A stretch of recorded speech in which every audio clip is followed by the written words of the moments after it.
The story begins with two youngsters digging up a grave and opening a coffin. They then steal all the jewelry from the corpse, and just as they turn around, they face a man holding up a gun to them. The man introduces himself as Masson and mentions that he's the graveyard's caretaker as the youngsters throw the bag of jewels to him. Masson then shoots his gun in the air to scare away the youngsters. He then jumps into the grave himself to further inspect the corpse and notices a gold tooth. Masson pulls out his pliers to yank it out and accidentally drops the tooth in the gap between the coffin and the grave.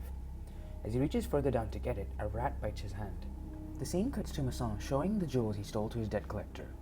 The debt collector accuses Masson of keeping the best jewels for himself, since lately Masson has been coming up short on his payments. Masson mentions that the rats in the graveyard are to blame, as they often steal everything before Masson can even reach the body. The debt collector doesn't sympathize with Masson, but does give him a week's extension on his payment. The next morning, Masson heads to his friend Dooley, who's a medical examiner, to see if there are any new corpses ready to be buried.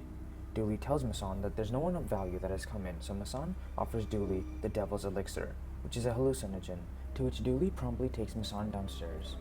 They enter a room of cadavers, and Masson starts examining their teeth, looking for gold fillings. He doesn't find any in the first few corpses, but gets lucky with the last corpse. Masson gets excited and proceeds to take the teeth out on the spot, but Dooley pushes him away, telling him that the coroner hasn't even seen him yet. While wrestling each other, they hear footsteps and quickly hide. It's the widow of the man who arrives with the coroner.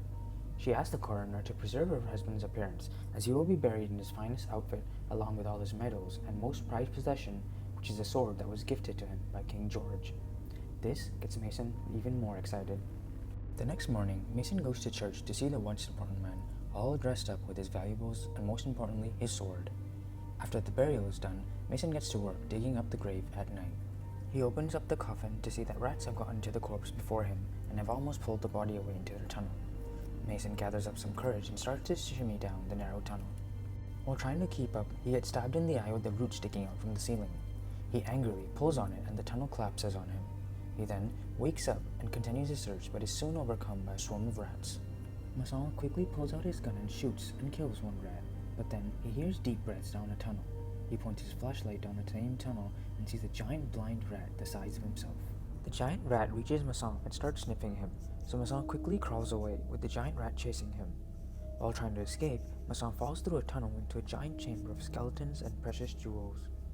Among the bones and jewels, Masson finds his famous sword and picks it up.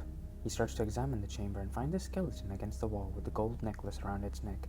He then heads to it and begins to take it off the skeleton. Just as he removes the necklace, the skeleton comes alive and bites off Masson's ear. Masson sees a narrow tunnel leading away from the chamber and starts to climb out. He reaches the end of the tunnel, but sees that the giant blind rat is on the other side. Then, Masson decides to wrestle the giant rat and manages to wrap a root sticking out of the ceiling around the giant rat's neck.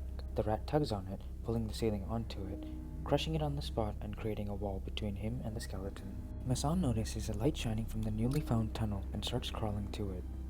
After reaching the end, he finds out that the light was simply his flashlight's beam reflecting off the inside of a coffin. This is when Masson realizes that he's trapped and starts to panic. Then, rats start to enter the coffin.